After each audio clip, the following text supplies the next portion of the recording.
Hi friends, welcome to Praveen sir classes.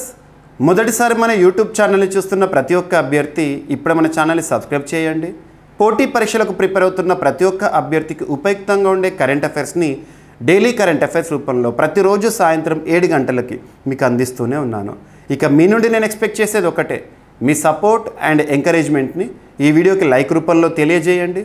పోటీ పరీక్షలకు prepare అవుతున్న ప్రతి ఒక్క అభ్యర్థికి, మీ ఫ్రెండ్స్ అందరికీ ఈ వీడియో లింక్ని షేర్ చేయండి.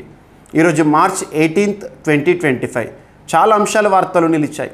ప్రతి ఒక్క టాపిక్ గురించి వివరంగా డిస్కస్ చేసే ముందు నిన్నటి డైలీ కరెంట్ అఫైర్స్ క్లాస్లో నేను అడిగిన ప్రశ్న ఏదైతే ఉంటుందో ఆ ప్రశ్నకి సమాధానం వివరణని చూద్దాము.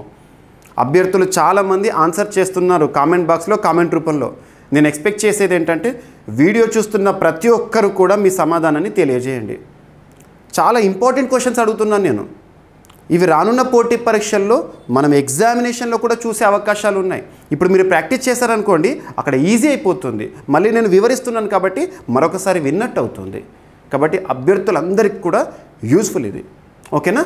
సో ఇక్కడ అబ్జర్వ్ చేస్తే 2025లో మన దేశంలో గుర్తింపు పొందిన రామ్సర్ సైట్స్ ఎన్ని? క్వశ్చన్ని క్లారిటీగా అర్థం చేసుకోండి ఫస్ట్. సో 2025 సంవత్సరంలో మన భారతదేశంలో ఎన్ని రామ్సర్ సైట్స్ అనేవి వార్తల్లోకి వచ్చినాయి, ఎన్ని గుర్తింపు పొందుతూ వార్తల్లోకి వచ్చినాయి రామ్సర్ గుర్తింపుతో. వాటి పేర్లు మరియు రాష్ట్రాలు, ఆ గుర్తింపు పొందినవి ఏవైతే ఉంటాయో వాటిని అడిగాను, అవి ఏ రాష్ట్రంలో ఉన్నాయని చెప్పేసేసి. మరియు మన దేశంలో ప్రస్తుతం ఎన్ని రామ్సర్ సైట్స్ అనేవి ఉన్నాయి, టోటల్ నెంబరు. సో ప్రశ్న లోపల ప్రశ్నలు. ఓకేనా? సో ఇక్కడ అబ్జర్వ్ చేస్తే 2025 జనవరి 31 రోజున ministry of environment forest climate change కేంద్ర మంత్రిత్వ శాఖ, ప్రస్తుతం కన్సర్న్ మినిస్టర్గా భూపేంద్ర యాదవ్ గారు ఉన్నారు కదా, తను ఎక్స్లో ట్వీట్ చేశారు, ఎక్స్ వేదికగా. సో ఏమని చెప్పారంటే, ప్రస్తుతం మన భారతదేశంలో రామ్సర్ గుర్తింపు పొందిన ప్రాంతాలు ఏవైతే ఉంటాయో 89కి చేరినాయి అని చెప్పేసి ఈ 4 పేర్లను, అవి ఏ రాష్ట్రంలో ఉన్నాయో లొకేషన్ని కూడా తనే అక్కడ పేర్కొన్నారు. సో అలా వార్తల్లోకి వచ్చింది. మనందరికీ తెలుసు, ప్రతి ఏటా కూడా February 2 వరల్డ్ వెట్లాండ్స్ డేగా సెలబ్రేట్ చేసుకుంటాము. ప్రపంచ చిత్తడి నేలల దినోత్సవంగా జరుపుకుంటాము. Protecting wetlands for our common future, ఇలాంటి థీమ్స్ ఏవైతుంటే వాటిపైన ఫోకస్ చేయండి. ఓకేనా? మరి ఎందుకు ప్రతి సంవత్సరం February 2 జరుపుకుంటామంటే, హిస్టారికల్గా మీకు తెలుసు, రామ్సర్ ఇరాన్లోని ఒక నగరంలో 1970sలో జరిగిన ఒక వేదిక, చిత్తడి నేలల సంరక్షణకు సంబంధించి 1971 ఆ టైంలోనే. మరి ఆ డేట్ ఏదైతే ఉంటుందో గుర్తుపెట్టుకోండి, ప్రపంచ చిత్తడి నేలల దినోత్సవంగా మనం సెలబ్రేట్ చేసుకుంటాము. ఈ సందర్భాన్ని దృష్టిలో ఉంచుకొని జనవరి 31 రోజున ఈ 4 కూడా రామ్సర్ సైట్స్గా గుర్తించడం జరుగుతుందని చెప్పేసి చెప్పారు. ఓకేనా? సో మరి వాటి పేర్లు, సంబంధిత రాష్ట్రాలు. ఎగ్జామినేషన్ పాయింట్ ఆఫ్ వ్యూలో మీరు యూపీఎస్సీ సివిల్ సర్వీసెస్ ఎగ్జామినేషన్కి ప్రిపేర్ అవుతున్నా కూడా చూడండి, గత పోటీ పరీక్షల ప్రశ్నపత్రాలు చూడండి. యూపీఎస్సీలో ఈ రామ్సర్ సైట్స్ అనేది చాలా హాట్ టాపిక్, బర్నింగ్ టాపిక్. ఇలాగే ఇస్తారు, రామ్సర్ చిత్తడి నేలల పేర్లు ఇస్తారు, కన్సర్న్ స్టేట్ ఏంటి అని అడుగుతారు, ఇలా అడుగుతున్నారు. కాబట్టి ఇంపార్టెంట్. సో ఇక్కడ మరి నూతనంగా 4 గుర్తింపు పొందినాయి. 2025 సంవత్సరంలో 4 రామ్సర్ సైట్స్ అనేవి గుర్తింపు పొందుతూ వార్తల్లోకి వచ్చినాయి, చిత్తడి నేలలు. వాటి పేర్లు: సక్కరకోటై బర్డ్ శాంక్చురీ లేదా సక్కరకోటై పక్షుల అభయారణ్యం ఎక్కడ ఉంది? తమిళనాడు, గుర్తుపెట్టుకోండి. తీర్థంగల్ పక్షుల అభయారణ్యం, Thirthangal bird sanctuary, Tamil Nadu. And next వచ్చేసి కేశవపల్లి చిత్తడి నేల వెట్లాండ్, ఎక్కడ? సిక్కిం, నార్త్ ఈస్టర్న్ స్టేట్స్లో. And Udhwa lake, Jharkhand. ఈ 4 కూడా 2025 సంవత్సరంలో గుర్తింపు పొందినాయి, రీసెంట్గా వార్తల్లోకి వచ్చినాయి కాబట్టి ఇంపార్టెంట్. మరి వీటి చేరికతో గతంలో 2024 డిసెంబర్ వరకు 85 ఉండే మన భారతదేశంలో రామ్సర్, మరి అవి కాస్త ఇప్పుడు 4 చేరికతో ఎంతకు వచ్చింది? 89కి చేరింది. ఈ నెంబర్ ఏదైతే ఉంటుందో ఇది ఇక్కడ లాస్ట్కి ఆన్సర్. ఓకేనా? మీకోసం ఇంకా ఎక్స్ట్రా ఇన్ఫర్మేషన్ కూడా ఇక్కడ ప్రొవైడ్ చేస్తారు. భారతదేశంలో అతి పెద్ద రామ్సర్ సైట్స్ ఏదంటే సుందర్బన్స్ వెట్లాండ్. అది ఎక్కడ అంటే వెస్ట్ బెంగాల్, సుందర్బన్ అనగానే భారతదేశంలో గుర్తింపు పొందిన అతిపెద్ద రామ్సర్ సైట్ సుందర్బన్స్. అతి చిన్నది ఏంటి అంటారు? రేణుకా వెట్లాండ్, హిమాచల్ ప్రదేశ్. మరి భారతదేశంలో అత్యధికంగా రామ్సర్ సైట్స్ ఏ రాష్ట్రంలో ఉన్నాయంటే తమిళనాడు 20 ఉన్నాయి. సో ఇటువంటివి కూడా ఎగ్జామినేషన్ పాయింట్ ఆఫ్ వ్యూలో మనం చూసే అవకాశం ఉంటుంది. సో ఈ స్లైడ్ ఒక్కసారి చూడండి, నేను ఏదైతే ఎక్స్ప్లెయిన్ చేస్తానో మీకు సింపుల్గా. సో కన్సర్న్ స్టేట్ గుర్తుపెట్టుకోవాలి, ఓకేనా. నెక్స్ట్ వచ్చేసేసి ఈరోజు మార్చ్ 18, 2020 వార్తాపత్రికలు ప్రతిరోజు చదువుతున్నారని ఆశిస్తున్నాను. మీరు ప్రతిరోజు కూడా అప్డేట్స్ అనేవి ఫాలో అవ్వాలి. మీకోసం నేను ప్రవీణ్ సార్ వాట్సాప్ ఛానల్ ఏదైతే ఉందో నా పేరుతో వాట్సాప్ ఛానల్ ఉంటుంది. మీకు వీడియో కింద డిస్క్రిప్షన్లో లింక్ ప్రొవైడ్ చేస్తాను, లేదా కామెంట్ బాక్స్లో ఫస్ట్ కామెంట్ని పిన్ చేస్తాను. వాట్సాప్ ఛానల్ లింక్ ఇస్తాను, ప్రతి ఒక్కరు ఫాలో అవ్వండి. మీకు మినిట్ టు మినిట్ అప్డేట్స్ ఇస్తున్నాను మన వాట్సాప్ ఛానల్లో. ఇప్పటికే 125,000 మంది మన వాట్సాప్ ఛానల్ ఫాలో అవుతున్నారు అరౌండ్గా, ఓకేనా. ఇక్కడ చూస్తే ఈరోజు వార్తాపత్రికలు చూసాము. ఏడిఆర్ అనే ఒక సంస్థ పోటీ పరీక్షలు ముఖ్యంగా డిస్క్రిప్టివ్ ప్యాటర్న్లో మనం ఏదైతే ఎగ్జామినేషన్కి అపియర్ అవుతామో డిస్క్రిప్టివ్ ఎగ్జామినేషన్లో ఏడిఆర్ రిపోర్ట్స్ పైన మనం ఆ గణాంకాలు కానీ పాయింట్స్ ఏవైతే ఉంటాయో అడిషన్ చేసామనుకుంటే ఎక్కువ మొత్తంలో స్కోర్ చేయొచ్చు. ముఖ్యంగా group 1 mains, UPSC mains description ప్యాటర్న్లో ఉంటుంది కదా. మన ఆన్సర్ రాసేటప్పుడు ఈ ఏడిఆర్ రిపోర్ట్స్ నుండి కూడా గణాంకాలు రాస్తే బాగుంటుంది. ఏడిఆర్ ఎక్కువగా మన భారతదేశంలో రాజకీయాలకు సంబంధించి నేరమయమవుతున్న రాజకీయాలు అని, లేదంటే భారతదేశంలో ఇంతమంది క్రిమినల్ బ్యాక్గ్రౌండ్ ఉన్నవాళ్ళు ప్రస్తుతం రాజకీయాల్లో యాక్టివ్గా ఉన్నారని, లేదంటే ఎన్నికలు పూర్తవగానే ఆ ఎన్నికల పైన వారు చేసిన సర్వేకి సంబంధించిన నివేదికలు కానివ్వండి చూస్తూ ఉంటాము. ADR association for democratic reforms. మరి ఈ సంస్థ 1999 సంవత్సరంలో ఏర్పాటైన ఒక NGO. Association for democratic reforms అనే సంస్థ 1999 ఇయర్లో ఏర్పాటైన ఒక ఎన్జిఓ న్యూఢిల్లీ కేంద్రంగా పనిచేస్తుంది. ఈ ఏడిఆర్ రిపోర్ట్స్ ఇంపార్టెంట్. ఈరోజు ఇచ్చారు క్రిమినలైజేషన్ ఆఫ్ పాలిటిక్స్ అని చెప్పేసి. మన దేశంలో ప్రస్తుతం 45% మంది ఎమ్మెల్యేలపై క్రిమినల్ కేసులు ఉన్నాయంట. క్రిమినల్ కేసులు ఎవరు చెప్తున్నారు? ఏడిఆర్ నివేదిక ఇచ్చింది. భారతదేశంలో 4123 ఎమ్మెల్యేలను కన్సిడర్ చేసి 4092 మంది ఎవరైతే ఉంటారో వారు ఎన్నికల నామినేషన్ సందర్భంలో అఫిడవిట్ దాఖలు చేస్తారు కదా, అఫిడవిట్ల పైన సర్వే చేసి రిపోర్ట్ని రిలీజ్ చేశారు. అందులో వాళ్ళు ఏం అధ్యయనం చేశారట అంటే ప్రస్తుతం భారతదేశంలో ఉన్న ఎమ్మెల్యేలు అందరిలో 45% మంది ఎమ్మెల్యేలు క్రిమినల్ బ్యాక్గ్రౌండ్ కలిగి ఉన్నారంట. గుర్తుపెట్టుకోండి. సో ఇక్కడ నంబర్స్ కూడా మనం చూడాల్సి ఉంటుంది. తీవ్రమైన నేర ఆరోపణలు ఎదుర్కొంటున్నవారు అబ్జర్వ్ చేస్తే ఏపీలో 56% అట. మొత్తం ఎమ్మెల్యేల్లో 56% తీవ్ర నేరారోపణలు ఎదుర్కొంటున్న ఎమ్మెల్యేలు ఉన్నారంట. నెక్స్ట్ తెలంగాణ 50% అంట, బీహార్ 49%, ఒడిషా 45%, జార్ఖండ్ 45%, మహారాష్ట్ర 41%. ఇక క్రిమినల్ కేసులు ఎదుర్కొంటున్న ఎమ్మెల్యేలను పార్టీల పరంగా గనక మనం అబ్జర్వ్ చేస్తే అత్యధికంగా బీజేపీలో, ఇక్కడ గుర్తుపెట్టుకోండి, మనం పర్సెంటేజ్ వైజ్గా చూస్తే వేరుంటుంది.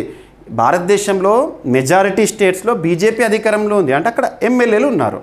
బీజేపీకి సంబంధించిన ఎమ్మెల్యేలే భారతదేశంలో ఎక్కువగా ఉన్నారు కాబట్టి ఎక్కువ నెంబర్ని కన్సిడర్ చేశారు కాబట్టి ఈ నెంబర్ కూడా ఎక్కువగానే కనబడవచ్చు. ఓకేనా. ఈ నెంబర్ ఒక్కటి తీసేసుకొని ఇంతగా ఉన్నారని చెప్పేసి మీరు భావించకండి. జస్ట్ రిపోర్ట్ని అర్థం చేసుకోండి. బీజేపీ మొత్తం ఎమ్మెల్యేలు 1653 మంది బీజేపీ ఎమ్మెల్యేలు ఉంటే అందులో 638 మంది క్రిమినల్ కేసులు ఉన్నవారంట. ఇక కాంగ్రెస్ 646 మందిలో 339 మంది క్రిమినల్ బ్యాక్గ్రౌండ్ ఉన్నారట. అంటే ఆల్మోస్ట్ సగానికంటే ఎక్కువ. గుర్తుంచుకోండి, ఉన్న వాళ్ళలో సగానికంటే ఎక్కువ. ఇక్కడ మీరు చూడండి, ఇక్కడ సగానికంటే తక్కువనే ఉంది. నెక్స్ట్ వచ్చేసి అండ్ ఒక్కరున్నా కూడా నేర చరిత్ర ఉన్న ఒక్క ఎమ్మెల్యే ఉన్నా కూడా మనము అంత ఈజీగా యాక్సెప్ట్ చేయలేము. ఎందుకంటే రాజకీయాలు అనేవి స్వచ్ఛ రాజకీయాలుగా చూడాలి. ప్రస్తుతం నేరమయమవుతున్న రాజకీయాలను చూస్తున్నాము. నేర చరిత్ర కలిగిన వారు రాజకీయాలకు రావాలంటే అదొక క్వాలిఫికేషన్గా అయిపోతుంది. కాబట్టి ఇటువంటి వ్యవస్థ ఉండకూడదు. అటువంటి వ్యవస్థ ఉండకూడదని ఈ ఏడిఆర్ లాంటి సంస్థలు ఉద్యమాలు చేస్తూ ఉంటాయి కూడా. ఓకేనా. టీడీపీలో 134లో 115 మెంబర్స్, డిఎంకే 132లో 98, టీఎంసీలో 230లో 95, ఆప్లో 123లో 69. మరి ఆప్ ఒక్క ఢిల్లీ ఒకటే కాదు, పంజాబ్లో అధికారంలో ఉంది. గుర్తుపెట్టుకోండి, అది ఇది రెండు కలిపి తీస్తారు. ఎస్పీలో 110లో 68. ఇక ఎమ్మెల్యేలపై క్రిమినల్ కేసులు ఎక్కువగా ఉన్న రాష్ట్రాలను గనక పరిశీలిస్తే ఆంధ్రప్రదేశ్లో 79%, కేరళలో 69%, తెలంగాణలో 69%, బీహార్లో 66. ఇదేంటిది? క్రిమినల్ కేసులు ఎక్కువగా ఉన్న రాష్ట్రాలు అంట. ఓకేనా, గుర్తుపెట్టుకోండి. ఓకేనా. ఏడిఆర్ ఫుల్ ఫామ్ ఏంటి అంటారు? Association for democratic reforms. దేశవ్యాప్తంగా 28 రాష్ట్రాలు 3 కేంద్రపాలిత ప్రాంతాల్లోని 4123 మంది ఎమ్మెల్యేలలో 4096 మంది అఫిడవిట్లను విశ్లేషించిన అసోసియేషన్ ఫర్ డెమోక్రటిక్ రీఫార్మ్స్ తాజా నివేదిక ప్రకారం 45% ఎమ్మెల్యేలపై క్రిమినల్ కేసులు నమోదైనాయి అంట. ఓకేనా. మరి ఏడీఆర్ ఎందుకు పనిచేస్తోంది? ఎన్నికల్లో పారదర్శకత, రాజకీయాల్లో నేరరహిత నేతలను ప్రోత్సహించేందుకు ఈ సంస్థ కృషి చేస్తోంది.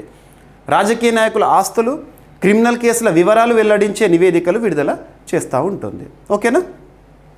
ఇక నెక్స్ట్ ఇండియన్ రైల్వేస్ సంబంధించి మనం దాదాపు ఇండియన్ రైల్వేస్ సంబంధించి ఎవ్రీ వీక్లో ఒక 2 to 3 టాపిక్స్ని వార్తల్లో చూస్తూ ఉంటాము. కాబట్టి ఎక్కువగా ఫోకస్ చేయండి. ఒక రికార్డ్ అనేది కైవసం చేసుకుంది ఇండియన్ రైల్వేస్. ప్రస్తుత ఆర్థిక సంవత్సరంలో 11 months ఆల్రెడీ ముగిసిపోయినాయి. 12th month ఒక్కటి మిగిలిపోయింది. ఇంకొక 10 days, hardly 10 days, 10-12 days.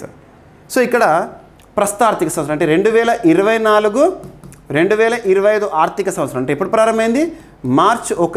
April 1 నుండి 2024-2025 ఏప్రిల్ 1 నుండి మార్చ్ 31st వరకు కదా మనము ఫినాన్షియల్ ఇయర్గా చూసేది ఆర్థిక సంవత్సరము. మరి ఆల్రెడీ ఫిబ్రవరి మంత్కి సంబంధించి కూడా గణాంకాలు పూర్తయిపోయినాయి. ఒక మార్చ్ మంత్ రావాల్సి ఉంది. సో మొదటి 11 నెలలు, ప్రస్తుత ఆర్థిక సంవత్సరం యొక్క మొదటి 11 నెలల్లో భారత రైల్వే ఫ్రైట్ విషయంలో, సరుకు రవాణా విషయంలో రికార్డు సృష్టించిందట. ఆ గణాంకాలను చూస్తే సరిపోతుంది. ప్రస్తుతం అశ్విని కుమార్ వైష్ణవ్ గారు రైల్వే శాఖ మంత్రిగా విధులు నిర్వర్తిస్తున్నారు. భారత రైల్వే 2024-25 ఆర్థిక సంవత్సరంలో తొలి 11 నెలల్లో 1465.371 మిలియన్ టన్నుల సరుకు రవాణా చేసిందంట. గత ఏడాది మొత్తాన్ని ఇది అధిగమించిందంట. హైయెస్ట్ అనుకోండి. ఇక సరుకు రవాణాలో ప్రధానంగా ఏం రవాణా చేస్తుంది? మనం చూస్తూ ఉంటాం గూడ్స్ ట్రైన్. మన గ్రామీణ ప్రాంతాలు కానివ్వండి, మన సిటీ దగ్గరలో నుండి కూడా పోతూ ఉంటాయి. గూడ్స్ ట్రైన్ కనబడతాయి. ఎక్కువగా బొగ్గే కనబడుతుంది. ఓకేనా. బొగ్గు, ఇనుము ఖనిజం, సిమెంటు, ఆహార ధాన్యాలు, ఎరువులు అనేవి సరుకు రవాణాలో కీలకం. భారత రైల్వే సరుకు రవాణా గురించి కొన్ని స్టాటిక్ పాయింట్స్ చూస్తే, భారత రైల్వే ప్రపంచంలోనే 4వ అతిపెద్ద రైల్వే వ్యవస్థ కలిగిన దేశం. అమెరికా, చైనా, రష్యా తర్వాత మన ఇండియా. భారత రైల్వే ఆదాయంలో సరుకు రవాణా వాటా దాదాపు ఎంత శాతం ఉంటుందంటే 65%. సరుకు రవాణానే మ్యాక్సిమం. మిగతా 35లో ప్యాసింజర్, వీటి ద్వారా వస్తుంది ఆదాయం.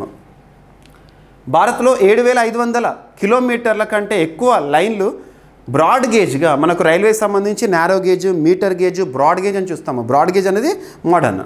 సో బ్రాడ్ గేజ్లుగా తీర్చిదిద్దారు. దీనివల్ల సరుకు రవాణా అనేది మరింత వేగవంతమవుతుంది, ఫాస్ట్ అయిపోతుంది. భారత రైల్వే నెట్ జీరో ఉద్గారాలను ఎప్పటి వరకు సాధించాలనుకుంటుంది అంటే 2030 ఎన్వైర్న్మెంట్గా. సో నెట్ జీరో లక్ష్యాలు భారత రైల్వేకి సంబంధించి ఏ ఇయర్ అని అడుగుతారు? 2030 వరకు సాధించాలి. సో ఇవి స్టాటిక్గా మీరు గుర్తుపెట్టుకోవాలి. ఇది టాపిక్ ఈరోజు వార్తల్లోకి వచ్చింది. ఇవి మనము అదనంగా ఇస్తున్న సమాచారము. ఎందుకంటే స్టాటిక్, డైనమిక్ కలిసి చూస్తే ఎటువంటి క్వశ్చన్ అయినా, ఎంత కాంటెంపరీ వచ్చినా కూడా మనం ఆన్సర్ చేయగలుగుతాం. క్వశ్చన్స్ని కూడా నేరుగా అడగట్లేరు, స్టేట్మెంట్స్ అడుగుతున్నారు. కాబట్టి ఈ విధంగా చదివితే మనకి ఎక్కువగా ఉపయుక్తంగా ఉంటుంది. ఇక భారత్లో ఇన్ఫోడెమిక్ పెరుగుదల. ఇన్ఫోడెమిక్ అంటే నకిలీ వార్తల ప్రచారము. నకిలీ వార్తలు సర్క్యులేట్ అవుతున్నాయి. ప్రపంచంలో 6 ఫేక్ న్యూస్ సర్క్యులేట్ అయితే అందులో ఒకటి ఇండియన్ ఉందంట. సో ఇక్కడ అబ్జర్వ్ చేస్తే ఇన్ఫోడెమిక్ పెరుగుదల. భారత్లో ఇంటర్నెట్ వినియోగదారులు 95.04 కోట్లకు చేరడంతో నకిలీ వార్తలు, అసత్య సమాచారం విపరీతంగా పెరిగిపోయిందంట. కోవిడ్-19 మహమ్మారి విషయంలో భారత్లో అసత్య సమాచారం 214% పెరిగిందంట. ఫేక్ న్యూస్ సర్క్యులేషన్ పెరుగుతుందంట. ప్రపంచవ్యాప్తంగా వచ్చే ప్రతి 6 నకిలీ వార్తల్లో ఒకటి భారత్ నుంచే వస్తుందంట. రీసెంట్గా ఎవరు సర్వే చేశారంటే యునెస్కో, ఇప్సాస్ అనే ఒక సంస్థ. యునెస్కో మరియు ఇప్సాస్ అనే సంస్థ సంయుక్తంగా సర్వే నిర్వహించారు. ఆ సర్వే ఆధారంగా 85% మంది సోషల్ మీడియాను అసత్య సమాచారం వ్యాప్తి కోసం ప్రధాన కారణంగా పేర్కొన్నారంట. సోషల్ మీడియా ఈరోజు సోషల్ మీడియా ఎంతటి ప్రభావాన్ని చూపిస్తోంది అంటే, మీరు లాస్ట్ 2 డేస్లో మన తెలుగు రాష్ట్రాల్లో న్యూస్ చూస్తూ ఉంటారు. పోలీస్ డిపార్ట్మెంట్ ఉక్కుపాదము. ఎవరైతే ఇప్పటివరకు మనం సెలబ్రిటీస్ అనుకుంటామో వాళ్ళు బెట్టింగ్ యాప్స్ని ప్రమోట్ చేసి ఈరోజు జైలు జీవితంలోకి గడపబోతున్నారు. చాలామంది మనం ఇప్పటివరకు అబ్బా అతను గొప్ప వ్యక్తి అనుకున్నారు. సో వాళ్ళు బెట్టింగ్ యాప్స్ ప్రమోట్ చేసి పాపం యువతను తప్పుదారిలో పయనించేలా బాటలు వేస్తున్న వాళ్ళు ఎవరైతే ఉంటారో వాళ్ళను లోపల వేసేస్తున్నారు ఇప్పుడు. సో యాక్షన్ తీసుకుంటున్నారు. ఇంకొకటి రీసెంట్గా మీరు అబ్జర్వ్ చేస్తే సోషల్ మీడియా ప్రభావం అనేది చాలా వరకు యువత పైన ఉంటుంది. టెలిగ్రామ్. సో టెలిగ్రామ్ని కనుక మీరు అబ్జర్వ్ చేస్తే టెలిగ్రామ్లో చాలా ఫేక్ ఛానల్స్ ఉంటాయి. వాళ్ళు ఏం చేస్తారు, ఆ టెలిగ్రామ్లో బెట్టింగ్ యాప్ ప్రమోషన్ సంబంధించి లింక్ పోస్ట్ చేస్తారు. ఆ టెలిగ్రామ్ కేంద్రంగానే ఎక్కడో జరుగుతున్నాయి, గుర్తుపెట్టుకోండి. సో ఇటువంటి వాటికి అడ్డుకట్ట వేయాలి. ఓకేనా. నెక్స్ట్ 2024 లోక్సభ ఎన్నికలపై డీప్ ఫేక్ వీడియోల ప్రభావం భారీగానే కనిపించిందంట. ప్రపంచంలో చైనా తర్వాత అత్యధిక ఇంటర్నెట్ వినియోగదారులు ఉన్న దేశము భారతదేశంలో ఇంతమంది ఇంటర్నెట్ యూజర్స్ వాళ్ళు పెరుగుతున్నారు, ఆటోమేటిక్గా నకిలీ వార్తలు కూడా పెరుగుతున్నాయి అంట. కోవిడ్ సమయంలో ఎక్కువగా అందరు ఇంట్లోకే పరిమితం అయిపోయారు కదా, ఇళ్లలో ఉన్నారు కాబట్టి ఏం చేద్దాం అని చెప్పేసి ఫేక్ న్యూస్ని సర్క్యులేట్ చేయడం కూడా ప్రారంభించారు. కోవిడ్ కాలంలోనే దాదాపు 214% ఈ ఫేక్ న్యూస్ సర్క్యులేషన్ అనేది పెరుగుతుందట. ఇన్ఫోడెమిక్ గుర్తుపెట్టుకోండి. కోవిడ్ సమయంలో ఎక్కువ ప్రచారంలోకి వచ్చిన పదం ఇన్ఫోడెమిక్ అంటే ఏంటి? ఇన్ఫోడెమిక్ అంటే ఏంటంటే నకిలీ వార్తల మహమ్మారి. ఈ ఫేక్ న్యూస్ వల్లే చాలామంది డిప్రెషన్లోకి పోతారు, తీవ్ర ప్రభావం మానసిక పరిస్థితులపై చూపిస్తుంది, గుర్తుపెట్టుకోండి. సో ఇన్ఫోడెమిక్ భారతదేశంలో పెరుగుతుంది. ఫేక్ న్యూస్ ప్రపంచంలో 6 జనరేట్ అయితే అందులో ఖచ్చితంగా ఒకటి ఇండియా నుండే వస్తుందంట. కోవిడ్ సమయంలో ఇంత పెరిగిందంట. ఎవరు చెప్తున్నారు? సర్వే చూడండి సరిపోతుంది. Next ISRO, Indian space research organisation. ప్రస్తుతం ప్రపంచంలో ఏ దేశానికి కూడా పాసిబుల్ కాంది భారతదేశానికి పాసిబుల్ అవుతున్నాయి, అద్భుతాలు పాసిబుల్ అవుతున్నాయి. ముఖ్యంగా అంతరిక్ష రంగానికి సంబంధించి ఇస్రో చంద్రయాన్ 3 విజయవంతం. నెక్స్ట్ ఆదిత్య L1 సూర్యుని పైన పరిశోధనలు కానివ్వండి, ఇలాంటివి తక్కువ ఖర్చుతో అద్భుత విజయాలు సాధిస్తోంది ఇస్రో. ఇస్రోకి ప్రస్తుతం చీఫ్గా ఎవరున్నారు? వి నారాయణన్ గారు ఉన్నారు. తను నిన్నటి రోజున మనం చూసాము, కేంద్ర ప్రభుత్వం ఆమోద ముద్ర వేసింది చంద్రయాన్ 5 ప్రోగ్రామ్ కోసం అని చెప్పేసి. Chandrayaan 5 approved by government to be joint mission with జపాన్తో కలిపి సంయుక్తంగా మనం ఈ మిషన్ని చేపట్టబోతున్నాం. చంద్రుని పైన పరిశోధన కోసం 250 కిలోల రోయర్ని పంపబోతున్నామంట. సో ఇటువంటి విషయాలు మనం చూడాలి. చంద్రయాన్ 5 మిషన్కు కేంద్ర ప్రభుత్వం తాజాగా ఆమోదం తెలిపింది. మనందరికీ తెలుసు 2023 సంవత్సరం ఆగస్టు 23 ప్రపంచమంతా కూడా భారతదేశం వైపు చూసింది. ఆ సమయంలో ఆగస్టు 23 రోజున భారత ప్రధాని జోహానెస్బర్గ్లో ఉన్నారు, బ్రిక్స్ శిఖరాగ్ర సమావేశంలో ఉన్నారు. అక్కడ నుండి లైవ్ చూశారు. ఇస్రో చంద్రయాన్ విక్రమ్ ల్యాండర్ ల్యాండింగ్ సమయం సాయంత్రం 6 గంటలు భారత కాలమాన ప్రకారం అద్భుతమైన క్షణాలుగా మనకు గుర్తుండిపోయినాయి. సో ఆ ఘనత చంద్రుని యొక్క దక్షిణ ధ్రువం పైన మన చంద్రయాన్ 3 సక్సెస్ అనేది. సో దాని తర్వాత చంద్రయాన్ 4 రాబోతోంది. చంద్రయాన్ 5కి సంబంధించి ఇప్పుడు న్యూస్. చంద్రయాన్ 1 వచ్చేసి 2008, 2 వచ్చేసి 2019, 3rd వచ్చేసి 2023 చూసాము. చంద్రయాన్ 5 మిషన్కు కేంద్ర ప్రభుత్వం తాజాగా ఆమోదం తెలిపినట్లు ఇస్రో చైర్మన్ వి నారాయణన్ గారు వెల్లడించారు. చంద్రయాన్ 3 మిషన్లో 25 కేజీల బరువు కలిగిన ప్రజ్ఞాన్ రోయర్ ప్రయోగిస్తే చంద్రయాన్ 5 ద్వారా 250 కేజీల భారీ రోవర్ను చంద్రుడిపైకి పంపనున్నారంట. సో గుర్తుంచుకోండి, చంద్రయాన్ 3లో రోయర్ పేరు ప్రజ్ఞాన్, ల్యాండర్ పేరు విక్రమ్, గుర్తుపెట్టుకోండి. ఓకేనా. చంద్రుడిపై పరిశోధనలు చేయడానికి ఇస్రో చంద్రయాన్ మిషన్లను చేపడుతున్న సంగతి మనందరికీ తెలిసిందే. 2008లో ఫస్ట్, 2019లో సెకండ్, 2023లో థర్డ్. ఇక చంద్రయాన్ 1 ద్వారా చంద్రుడిపై నీటి జాడలను కనుక్కున్నాము. చంద్రయాన్ 3 ద్వారా 25 కేజీల రోయర్ను విజయవంతంగా చంద్రుడిపై ల్యాండ్ చేశాము. శాంపుల్స్ కూడా చూసాము. ఇక అంతరిక్ష అవసరాల కోసం ఒక మైక్రో ప్రాసెసర్ని అభివృద్ధి చేయడం జరిగింది ఇస్రో వారు. ఇస్రో ఆధ్వర్యంలో ఒక సంస్థ, ఎవరు కలిసి డెవలప్ చేశారంటారు, ఉద్దేశం ఏంటి అంటారు. ఇస్రోకు చెందిన విక్రమ్ సారాభాయ్ స్పేస్ సెంటర్ ఇక్కడ కేరళలోని తిరువనంతపురంలో మరియు చండీగఢ్లోని సెమీకండక్టర్ ల్యాబొరేటరీ సంయుక్తంగా 32-బిట్ మైక్రో ప్రాసెసర్ను రూపొందించినాయి అంట. సో 32-బిట్ మైక్రో ప్రాసెసర్, ఆ మైక్రో ప్రాసెసర్ పేరేంటి అంటారు, విక్రమ్ 3201. సో ఇటీవల అంతరిక్ష అవసరాల కోసం ఒక మైక్రో ప్రాసెసర్ని విఎస్ఎస్సి మరియు సెమీకండక్టర్ ల్యాబొరేటరీ వారు తయారు చేశారు. దాని పేరేంటి అంటారు, ఎందుకోసము, అంతరిక్ష అవసరాల కోసము, గుర్తుపెట్టుకోండి.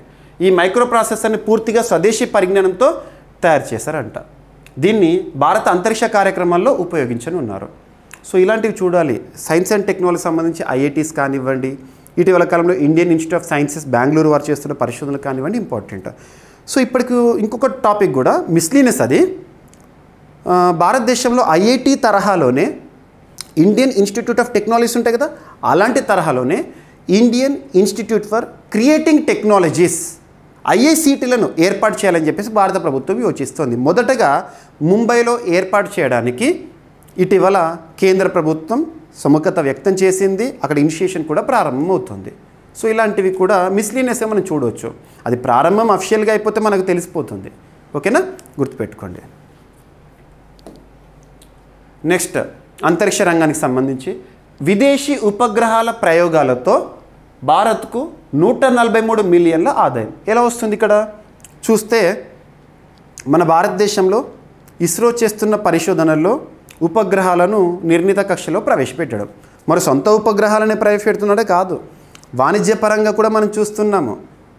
ఇక్కడ వివిధ దేశాలకు సంబంధించి ఉపగ్రహాలు ఏవైతే ఉంటాయో వాటిని మన భారతదేశం తీసుకొచ్చి షార్ కేంద్రం నుంచి పంపిస్తాము. అలా వివిధ దేశాల యొక్క వాణిజ్యపరమైన అవసరాలు తీరుస్తున్నాం మనం. దాని ద్వారా మనకు ఆదాయం వస్తుంది. సో ఈ విధంగా మన రాకెట్ మనదే, మన మన లాంచింగ్ ప్యాడ్ మనదే, ఇస్రో మన సంస్థే, కానీ అవసరం ఎవరిది? వేరే వాళ్ళది. సో వివిధ దేశాలకు సంబంధించిన ఉపగ్రహాలు పంపడం ద్వారా మన ఇస్రోకి మంచి ఆదాయం అనేది సమకూరుతుందని చెప్పేసి గణాంకాలు. 2015 నుంచి ఇప్పటి వరకు ఉపగ్రహాలు విదేశీ ఉపగ్రహాల ప్రయోగాల ద్వారా భారత్ సుమారు $143 మిలియన్ అంటే 1100 కోట్లకు పైగా ఆదాయాన్ని ఆర్జించిందంట. ఇస్రో నిర్వహించిన ఈ ప్రయోగాలతో Germany, France, America, Canada, Japan, UAE, Singapore సహా 34 దేశాలకు చెందిన వందలాది ఉపగ్రహాలను విజయవంతంగా అంతరిక్షంలోకి పంపారంట. ఈ విజయవంతమైన ప్రయోగాలు అంతర్జాతీయంగా భారత అంతరిక్ష రంగ ప్రతిష్టను మరింత పెంచుతున్నాయి. ఇంకా కూడా ప్రపంచ స్పేస్ ఎకానమీలో, ప్రపంచ అంతరిక్ష వాణిజ్యంలో భారత వాటా పెరగాలి. ఇంకా కూడా విదేశీ ఉపగ్రహాల ద్వారా లభించిన ఆదాయం భవిష్యత్తులో చేపట్టనున్న ప్రతిష్టాత్మక మిషన్స్ కోసం ఉపయుక్తంగా ఉంటుందంట.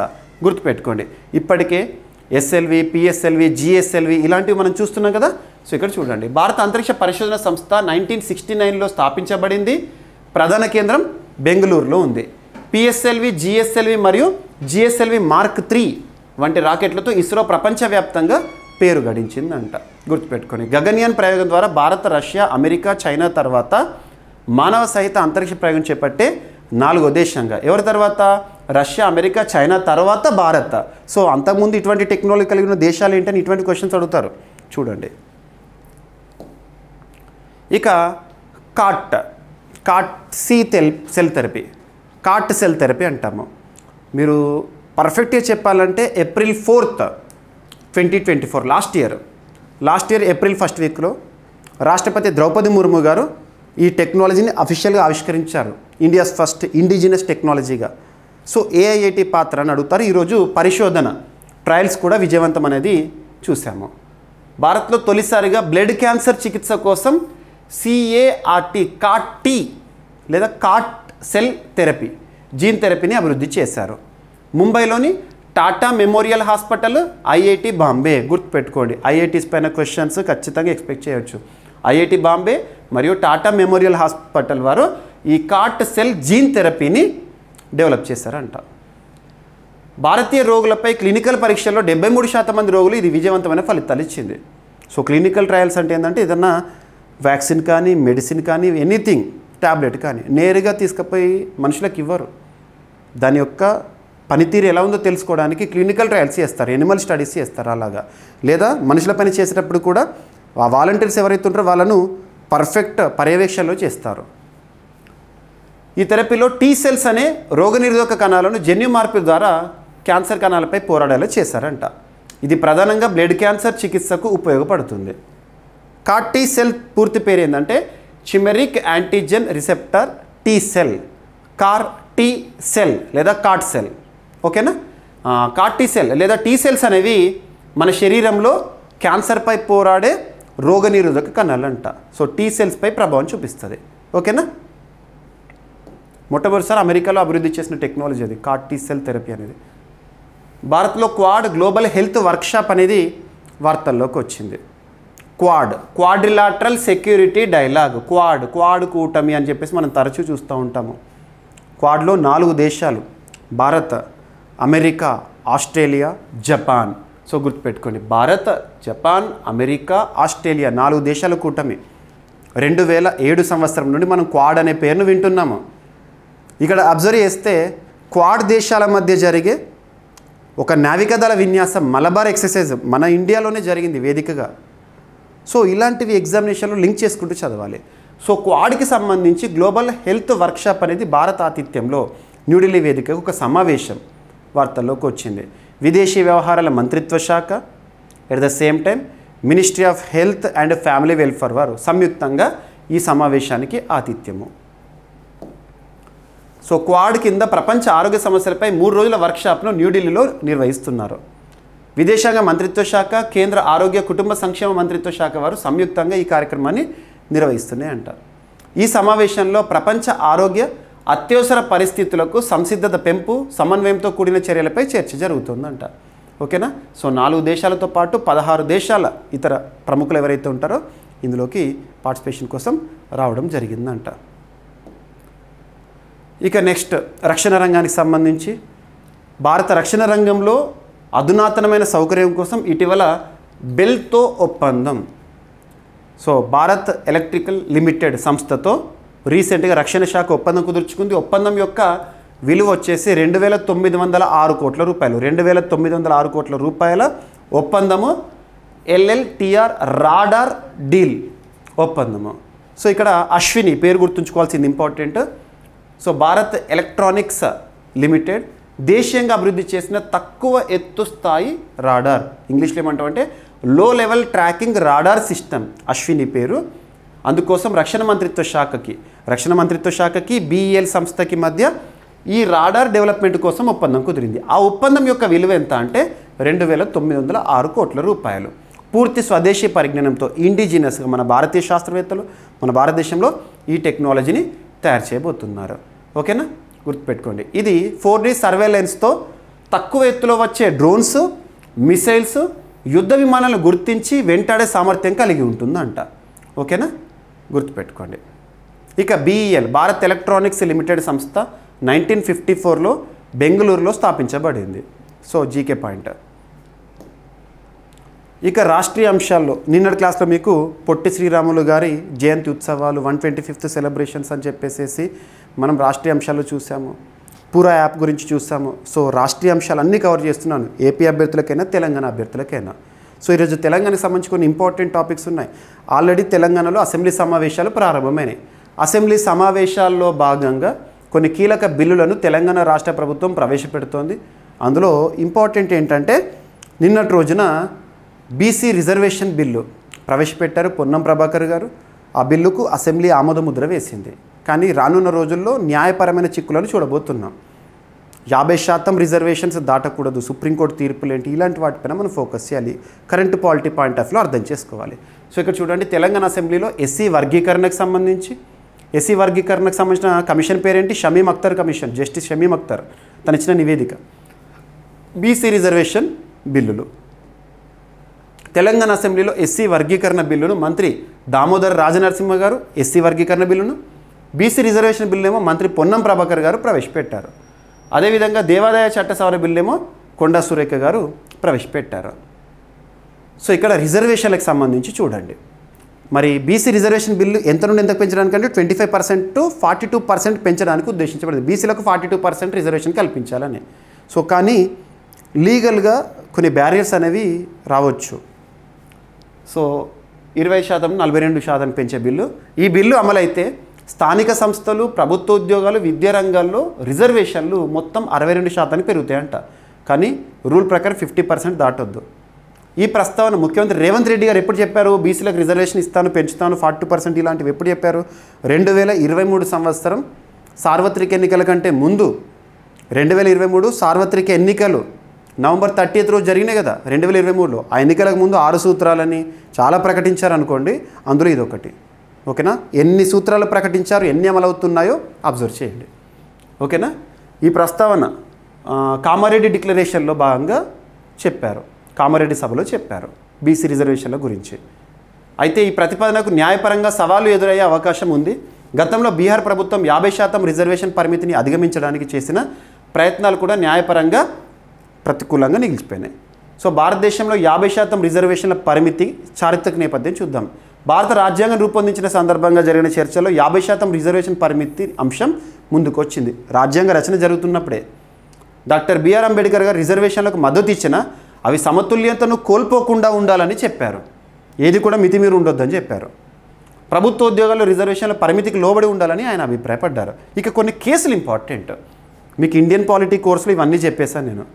మీకు నేను ఆల్రెడీ ఇండియన్ పాలిటీ కోర్స్ ఏదైతే ఉంటుందో మీకు రీసెంట్గా తెలంగాణ గ్రూప్ 2 ఎగ్జామినేషన్లో కానీ ఏపీ గ్రూప్ 2 మెయిన్స్లో కానివ్వండి 100% మనం కవర్ చేశాము. ఏ సెషన్లో ఎలా కవర్ చేసాము కూడా మీకు చెప్పేశాను నేను. రిజర్వేషన్ పరిమితిపై ముఖ్యమైన సుప్రీంకోర్టు తీర్పులు చూడండి. M R Balaji versus state of Mysore. ఏదైనా కేసు గురించి నేర్చుకుంటున్నప్పుడు ఏ సంవత్సరము వర్సెస్ ఏంటో చూడాలి. కర్ణాటక ప్రభుత్వం వెనుకబడిన తరగతులకు 68% రిజర్వేషన్ అమలు చేయడం సరైంది కాదని సుప్రీంకోర్టు రద్దు చేసింది. రిజర్వేషన్లు రద్దు చేసింది. రిజర్వేషన్లు సాధారణంగా 50% మించకూడదు అని సూచించింది సుప్రీంకోర్టు. ఇది ఇంపార్టెంట్. నెక్స్ట్ వచ్చేసేసి state of Kerala versus N M Thomas 1976లో తాత్కాలికంగా ఎస్సీ ఎస్టీలకు మినహాయింపులు ఇచ్చే హక్కు ప్రభుత్వానికి ఉందని కోర్టు అంగీకరించింది. జస్టిస్ ఫజల్ అలీ 50% పరిమితి కొంతవరకు ఉల్లంఘించవచ్చని అభిప్రాయపడ్డారు ఈ కేసులో. ఇక Indira Sawhney versus union of India case, మన మండల్ కేసు అని ఇటువంటి చూస్తాం కదా, ఇంపార్టెంట్. 1992 సుప్రీంకోర్టు 27% ఓబీసీ కోటాను సమర్థించింది. 27% ఓబీసీ ఓకే. 50% పరిమితిని పునరుద్ఘాటించింది. మీరు 27% ఇచ్చినా కూడా 50% మొత్తం టోటల్ రిజర్వేషన్స్ 50% మించొద్దు అని చెప్పేసి చెప్పారు. ఇక తెలంగాణ రిజర్వేషన్ బిల్లు నిన్న ప్రవేశపెట్టారు కదా, దానికి న్యాయపరంగా ఏ సమస్యలు రావచ్చు అంటే 50% రిజర్వేషన్ పరిమితిని అధిగమించేందుకు ప్రభుత్వం న్యాయపరంగా ప్రతిస్పందించాల్సి ఉంటుంది. కోర్టులు ఈ బిల్లును సమర్థిస్తాయా లేదా అనే అంశం దాని ప్రత్యేక పరిస్థితులపై ఆధారపడి ఉంటుంది. ఓకేనా. ఇక నెక్స్ట్ వచ్చేసేసి తెలంగాణ. సో తెలంగాణకు సంబంధించి ఈరోజు 2-3 అంశాలు, ముఖ్యంగా అసెంబ్లీ సమావేశాలు జరుగుతున్నాయి అండ్ రానున్న రోజులు ఎన్నికలు కూడా జరగబోతున్నాయి. పంచాయతీరాజ్ ఎలక్షన్స్ ఇటువంటివన్నీ కూడా ఉన్నాయి. ఇక్కడ అబ్జర్వ్ చేస్తే తెలంగాణలో యువత కోసం రాజీవ్ యువ వికాసం పథకం అనేది ప్రారంభం. నిన్నటి రోజున మనం చూసాము. అసెంబ్లీ ఆవరణలో సీఎం రేవంత్ రెడ్డి గారు ఆ పోస్టర్ని అండ్ పోర్టల్ని కూడా ప్రారంభించారు. ముఖ్యంగా ఎస్సీ ఎస్టీ బీసీ మైనార్టీ యువతకు 3 లక్షల ఆర్థిక సాయం చేసే ఒక పథకం. సబ్సిడీతో కూడిన రుణం ఇస్తారు. ఇక్కడ అబ్జర్వ్ చేస్తే దేశంలోనే అత్యున్నత చట్టమైన రాజ్యాంగంలో ఆర్టికల్ 41 మీరు లింక్ చేసుకోవాలి. Direct principles of state policy, ఆదేశిక సూత్రాలు పార్ట్ 4 ఆఫ్ ఇండియన్ కాన్స్టిట్యూషన్లో ఉంటాయి. నిరుద్యోగ యువతకి సంబంధించి, దివ్యాంగులకు సంబంధించి, వృద్ధులకు సంబంధించి చర్యలు తీసుకోవాలని చెప్పేసి ఆర్టికల్ 41లో ఉంటుంది. రాజ్యం యొక్క బాధ్యత అది. సో అందులో భాగంగా అనుకోండి. సో ఇక్కడ అబ్జర్వ్ చేస్తే తెలంగాణలో యువతకు స్వయం ఉపాధి కల్పించేందుకు ఈ రాజీవ్ యువ వికాసం ఏంటంటే యువతకు సెల్ఫ్ ఎంప్లాయ్మెంట్ని క్రియేట్ చేయడానికి. అలా సెల్ఫ్ ఎంప్లాయ్మెంట్ని క్రియేట్ చేసుకోవడంలో ప్రభుత్వం రుణ సాయం ఇస్తుంది. At the same time subsidy కూడా ఇస్తుందంట వర్గాల వారీగా. అంటే 1 lakh వరకు ఇంత సబ్సిడీ, 2 lakhs వరకు ఇంత సబ్సిడీ, 3 lakhs వరకు ఇంత సబ్సిడీ అని. జూన్ 2వ తేదీన లబ్ధిదారులకు ఆ పత్రాలను కూడా జారీ చేస్తారు. ఇప్పుడైతే అప్లికేషన్ అనేది స్టార్ట్ అయింది. నెక్స్ట్ మంత్లో అప్లికేషన్స్ యొక్క స్క్రూటినీ స్టార్ట్ చేస్తారంట. ఓకేనా. సో ఇదొకటి ఇంపార్టెంట్. ఇందుకోసం దాదాపు 6,000 కోట్ల రూపాయల బడ్జెట్ని కేటాయించారు. 5 లక్షల మంది యువతకు ఈ పథకం అనేది ఉపయుక్తంగా ఉంటుందని చెప్పేసి ప్రభుత్వం భావిస్తోంది. ఓకేనా. అసెంబ్లీ ఆవరణలో రాజీవ్ యువ వికాసం, ఎస్సీ ఎస్టీ బీసీ కులాలకు చెందిన యువతకు స్వయం ఉపాధి కోసం ఈ పథకం కింద రుణాలు అందిస్తారంట. పథకం ద్వారా 3 లక్షల రూపాయల వరకు మంజూరు చేస్తారు. జూన్ 2న తెలంగాణ అవతరణ దినోత్సవం రోజున ఎంపికైన లబ్ధిదారులకు రుణపత్రాలు కూడా ఇస్తారంట.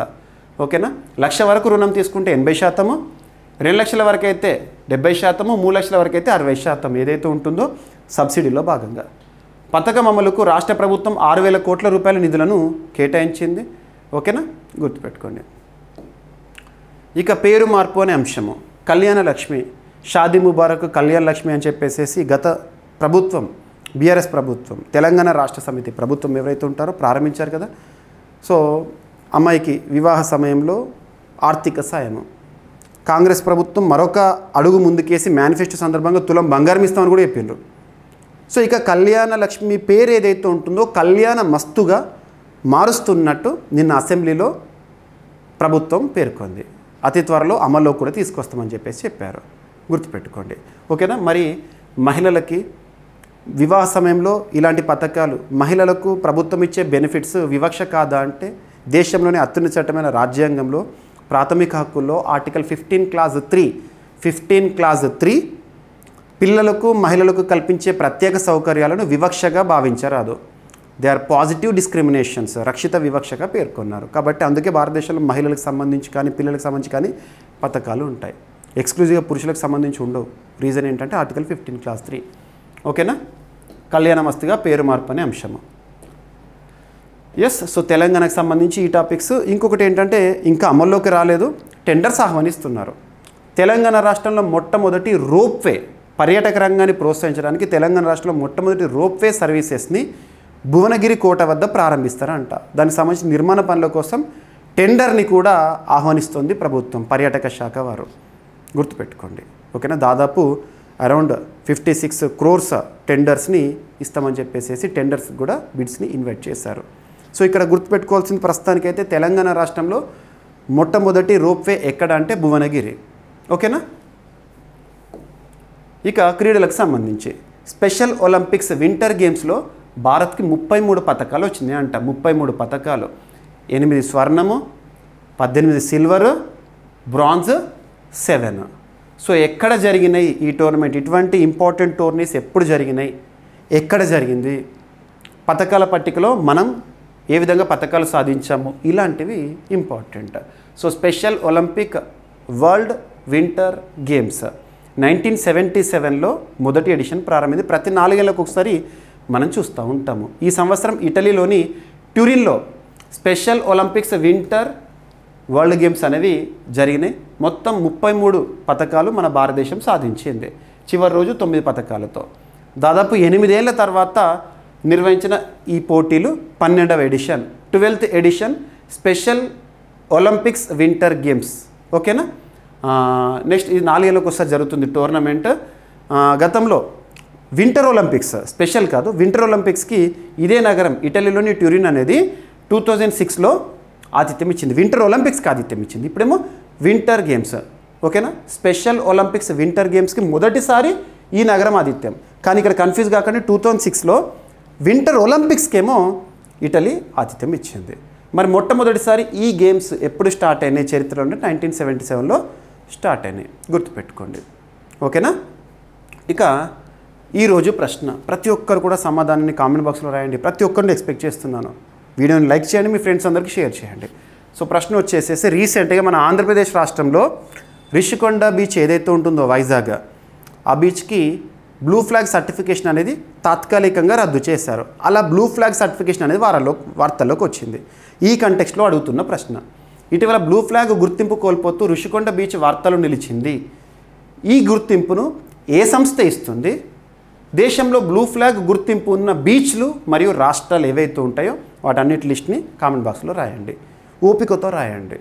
అవన్నీ కూడా మీరు రాస్తే ఒకసారి మైండ్లో మీకు ఆలోచన ఎగ్జామినేషన్ టైంలో గుర్తొస్తుంది.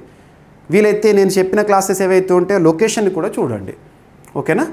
సో ఇక ఈరోజు టాపిక్స్ క్విక్ రివిజన్ చేస్తే, first criminalization of politics, next సరుకు రవాణాలో రికార్డు సాధించింది భారత రైల్వే, నెక్స్ట్ భారత్లో ఇన్ఫోడెమిక్ పెరుగుదల అని చెప్పేసి, చంద్రయాన్ 5 ద్వారా చంద్రుడిపైకి 250 kgల రోయను పంపుతారంట, అండ్ అంతరిక్ష అవసరాల కోసం 32-bit మైక్రో ప్రాసెసర్, విదేశీ ఉపగ్రహాల ప్రయోగాలతో భారత్కి వచ్చిన ఆదాయము, నెక్స్ట్ బ్లడ్ క్యాన్సర్కు చెక్ పెట్టే జీన్ థెరపీ,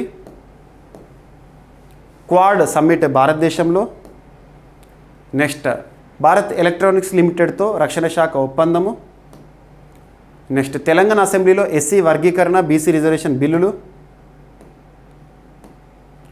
రాజీవ్ యువ వికాసం కొత్త పథకము, కళ్యాణ లక్ష్మి పథకం పేరు మార్పు, అండ్ స్పెషల్ ఒలింపిక్స్ వింటర్ గేమ్స్లో భారత్ పథకాలు. నెక్స్ట్ ఈరోజు ప్రశ్న. సో ఇవి ఫ్రెండ్స్ మనకు ఈరోజు వార్తల్లో నిలిచిన అంశాలు ఏమైనా మిస్లేనియస్ ఉన్నాయనుకోండి, మీకు రేపటి క్లాస్లో జోడించి మళ్ళీ డిస్కస్ చేస్తాను. రేపటి క్లాస్లో కలుద్దాం. Thank you.